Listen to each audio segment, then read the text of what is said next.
নমস্কার বন্ধুরা, আমি সোমা আর আপনারা দেখছেন সোমার শখের বাগান। আর এই বাগানে সবাইকেই স্বাগত। দেখুন, আজকে আমার বাগানে একটা বুলবুলি পাখি ঢুকে গেছে। আর নেট দেওয়া আছে তো আর কিছুতেই বেরোতে পারছে না। একটা না, দু তিনটে ঢুকে গেছে। এটা এখন পেঁপে গাছের ডালে বসে আছে, এই দেখুন। আর ও থাক নিজের মতো। হয় দেখুন, আবার বেরিয়েও যাচ্ছে, আবার ঢুকছে। আমার মনে হয় এখানে বাসা বানিয়েছে। ওহো, আমি তাই ভাবছি, অনেকক্ষণ ধরেই দেখছি ও ঢুকছে আর বেরোচ্ছে, তাহলে কোথাও বাসা বানিয়েছে। আর আজকে আমি অনেকক্ষণ এসেছি, অনেক ভোর ভোর এসেছি। এই দেখুন, এই ইয়েগুলো পাট শাকের গাছগুলো সব তুলে দিয়ে মাটিটাকে একটু গোবর দিয়ে তৈরি করে নিয়েছি। এইখানে ভাবছি একটু লাল শাকের বীজ আছে, ওটাকেই ছড়িয়ে দেব। এখন তো শীত আসতে দেরি আছে, ওর মধ্যে কিছুটা শাক পাওয়া যাবে। আর এইখানেও একটু একটু শাক যেগুলো হচ্ছে তার সাথে আরেকটু শাক দিয়ে দেবো। আজকে আমার এখনও ফুল তোলা হয়নি, এবার তুলব। ফুলটা তুলে নেবো।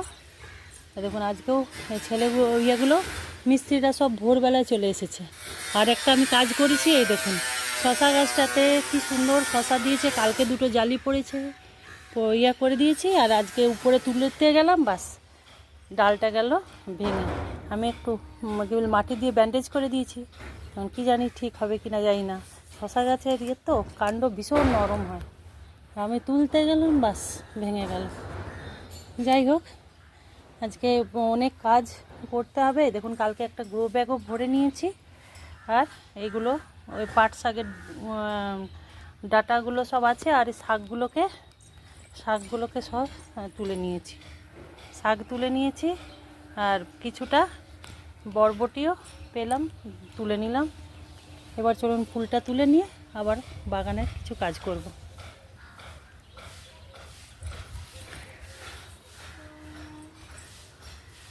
দেখুন বন্ধুরা, আমার ফুল তোলা হয়ে গেছে।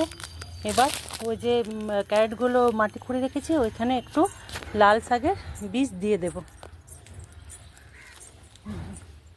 এখানটাতে একটু লাল শাকের বীজ দিয়ে দেবো। এখন তো বৃষ্টি হচ্ছে না, এবার বীজগুলো নিশ্চয়ই লেগে যাবে। এতটা করে লাল শাকের বীজ দিয়ে দিই।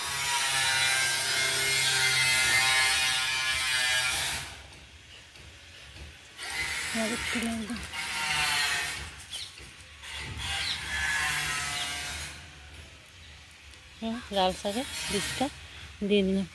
তবে একটু মাটিটাকে করে দিই, তাহলে বীজগুলো ঠিক সেট হয়ে যাবে।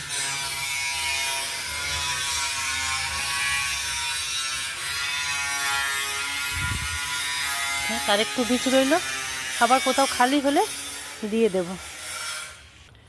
কালকে যে ময়লাগুলো তুলেছিলাম সেটা দেখুন, এই গ্রো ব্যাগটা অর্ধেকের বেশি ভর্তি হয়ে গেছে।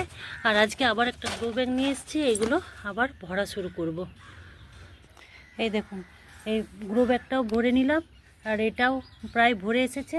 এবার একটু করে মাটি দিয়ে দিয়ে রেখে দেবো। এইভাবে আমি শীতের বেডগুলো, সবজির বেডগুলো একে একে করে তৈরি করে নেব। এইখানে মূলো শাকগুলো হচ্ছে, কয়েকটা বেরিয়েছে আর বেরোয়নি, তাই ভাবছি এটা কি লাল শাক দিয়ে দেবো না, থাক, মূলো শাকগুলো অন্য জায়গায় লাগিয়ে দেবো তুলে তুলে। আর এই দেখুন, আজকে কত লঙ্কা হয়েছে, আজকে একটু লঙ্কা তুলব, একটু তুলে নেব। আর এইখানে মাটিটা যেটা করে রেখেছি, এইটা এখনও কিছু লাগাইনি, দেখি এটার সাথে আর একটু ভালো, এটা পুরোটা নামিয়ে দিয়ে গোবর মিশিয়ে দিয়ে আবার ভরতে হবে। কারণ দুবার এটাতে সবজি হয়ে গেছে, মানে শীতেও হয়েছে আবার গ্রীষ্মতেও হলো। এবার এই মাটিটাকে আবার একটু সার প্রয়োগ করতে হবে।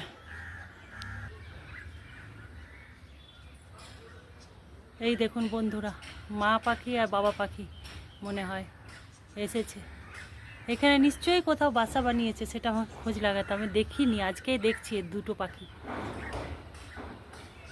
হ্যাঁ দেখুন কী সুন্দর লাগছে না পাখিগুলোকে। দেখুন বন্ধুরা, আমার কত কুমড়োর জালি পড়ছে, দেখুন পড়ছে, কিন্তু একটাও হচ্ছে না। দেখুন এটাও বোধহয় নষ্ট হয়ে গেল।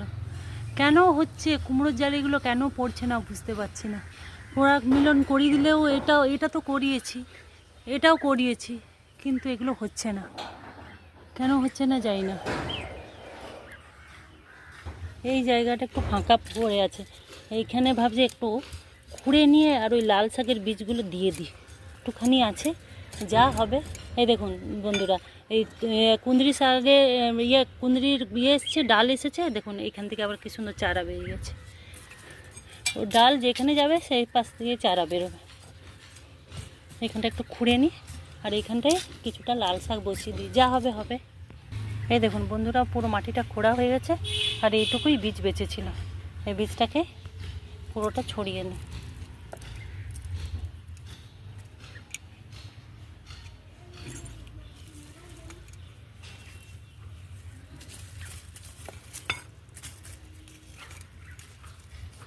ছড়িয়ে দিয়ে একটু জল দিয়ে দিই, একটু জল দিয়ে দিই। ঝাঁঝরিটা হলে ভালো হতো, কোথায় যে গেছে রেখেছি। এগুলো একটু হাতে করে ছিটিয়ে ছিটিয়েই জল দিয়ে দিই। কালকে যে চারা গাছগুলো লাগিয়েছিলাম দেখুন সব ঠিক আছে। আর এইখানে দেখুন যে বীজগুলো লাগিয়েছি তার মধ্যে দেখুন অঙ্কুরোদ্গম হওয়া শুরু হয়েছে। দেখুন এটা হচ্ছে, এটা হচ্ছে। দেখুন বন্ধুরা, বেগুন গাছগুলোতে একদমই বেগুন ধরছিল না। আমি সেদিনকে হিউমিক অ্যাসিড আর অ্যাপসেন সল্ট দিয়েছিলাম, দেখুন আবার নতুন করে আবার বেগুন ধরা শুরু হয়েছে। এই দেখুন এখানে ধরেছে, এই দেখুন এখানে আসছে, এই দেখুন এখানে আসছে। যদি বেগুন গাছে বেগুন ধরা বন্ধ হয়ে যায় বা ফুল যদি না আসে, তাহলে 5 লিটার জলের মধ্যে 2 চামচ হিউমিক অ্যাসিড আর 2 চামচ অ্যাপসেন সল্ট মিশিয়ে জলের মধ্যে গাছের মধ্যে দিয়ে দিন। লঙ্কা গাছ হোক, বেগুন গাছ হোক, সব আবার নতুন করে দেখবেন ফুল চলে আসবে এবং ফলও ধরবে। দেখুন আমারও দেখুন লঙ্কা মাঝে একদমই ছিল না, আবার কুড়িগুলো নষ্ট হয়েছিল, মানে হয়ে যাচ্ছিল বৃষ্টির জন্য। আবার দেখুন একটু একটু করে আবার লঙ্কা হচ্ছে। এই আম গাছ, তারপরে পেয়ারা গাছ, কি বলে সবেদা গাছ, এই সব গাছগুলোতে না সার প্রয়োগ করতে হবে। আমার সার নেই ঘরে, সেই জন্য আমি দিতে পারছি না। যাদের যাদের থাকবেন না এই সময়ে সবাই জৈব সার প্রয়োগ করে দিন, মিশ্র সার, যেটা জৈব মিশ্র সারটা প্রয়োগ করে দিন। আমি দেখি কালকে যাব হাটে, কিনে নিয়ে আসবো সার, নিয়ে এসে তারপরে গাছে সার দিতে হবে। এই সময় সারটা দিয়ে দিলে গাছের বৃদ্ধিও হবে আর ফল, যদি 12 মাসই গাছ থাকে তাহলে আবার ফল ধরা শুরু হবে। দেখুন এই গাছগুলো যেমন এখনও পর্যন্ত কিন্তু কুড়ি দেখতে পাচ্ছি না, যেগুলো ধরছে সেগুলো নষ্ট হয়ে যাচ্ছে। শুধু এইখানেই দেখুন একটা, এই দেখুন এইখানে একটা কুড়ি দেখা যাচ্ছে। তো এবার কি করব, যদি না হয় না, এই যে সবুজ অংশটা, এটা দুটো পিঞ্চিং করেছিলাম বলে দুটো ডাল বেরিয়েছে, কিন্তু যারা পিঞ্চিং করেননি, এই যে এই কালো পর্যন্ত অংশটাকে রেখে এই সাদা অংশটাকে কেটে দেবেন, তাহলে গাছটা কী হবে, আরও ঝাগড়া হবে। আর নতুন সিজনে যেটা শীতকাল আসছে, শীতকালের সময় তখন প্রচুর পরিমাণে পেয়ারা ধরবে।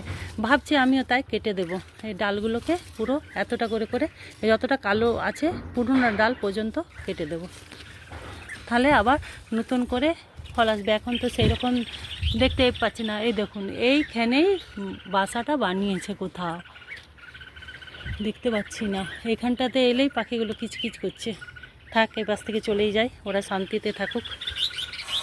এই দেখুন ছোট্ট বাচ্চা, দেখছেন? আমি বলছিলাম না এখানে আছে কোথাও। তাহলে চলুন, তাহলে আজকে কটা ভুট্টা পেড়ে নিই। এই ভুট্টাটা বেশ বড় হয়েছে। আমার ছেলেমেয়েরা কবে থেকেই বলে যাচ্ছে, মা ভুট্টাগুলো পারবে না, আপু ভুট্টাগুলো পারবে না। এটা বড় হয়েছে, 4টে পারবো, আমরা 4 জন, 4টেই পারবো। এই দেখুন কি সুন্দর ভুট্টাগুলো হয়েছে না?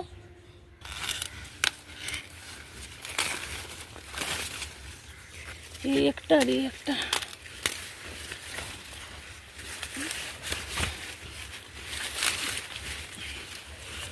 এই দেখুন 4টে ভুট্টা পারলাম আমাদের 4 জনে।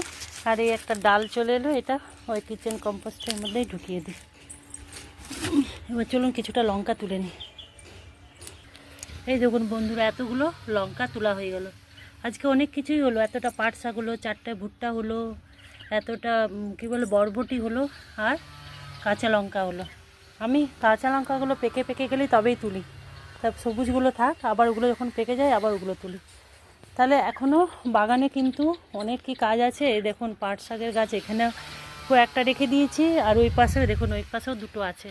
আমার হাজব্যান্ড পাট শাক খেতে খুবই ভালোবাসে। যেই শুনেছে কালকে আমি পাট শাকের গাছগুলো তুলে দেবো, তখন বলছে না না আর কিছুদিন থাক। কিন্তু থাক বললে তো আর হবে না, সেই জন্য ওর জন্য 2-3টে গাছ রেখে দিলাম, আর বাদ বাকি গাছগুলোকে আমি কেটে ফেলে দিলাম। এইভাবেই শীতের বাগানের প্রস্তুতি আমি শুরু করছি। আপনারাও আমার মতনই এইভাবেই আস্তে আস্তে, একবারে তো আর পারবেন না, আস্তে আস্তে আস্তে আস্তে শীতের বাগানের প্রস্তুতি করুন। আর এইখানে আমি কালকে যে মাটিটা আপনাকে দেখালাম, ওই মাটিটার সাথে কিছুটা গোবর মিশিয়ে রেখেছি। এইখানে একটা গ্রো ব্যাগ রেখেছি, ওই আরেকটা যে মালটা গাছ আছে ওটা আমি বসিয়ে দেব। আরও এই যেই চারাগুলো, এই যে দোপাটি ফুলের চারা বেরিয়েছে, অনেক জায়গায় বেরিয়েছে, সেই চারাগুলোকে আলাদা আলাদা করে এবার থেকে বসিয়ে দেব। তাহলে এইভাবেই আপনারাও কাজ করুন। তাহলে আজকে আমি এখানেই ভিডিওটা শেষ করছি। ভালো থাকুন, সুস্থ থাকুন, সবুজের সাথে থাকুন। আর এতক্ষণ যারা আমার ভিডিওটা দেখলেন সবাইকে অসংখ্য ধন্যবাদ। যদি ভালো লাগে আমার ভিডিও তাহলে লাইক, শেয়ার এবং কমেন্ট করবেন। ভালো থাকুন, সুস্থ থাকুন, সবুজের সাথে থাকুন। টাটা।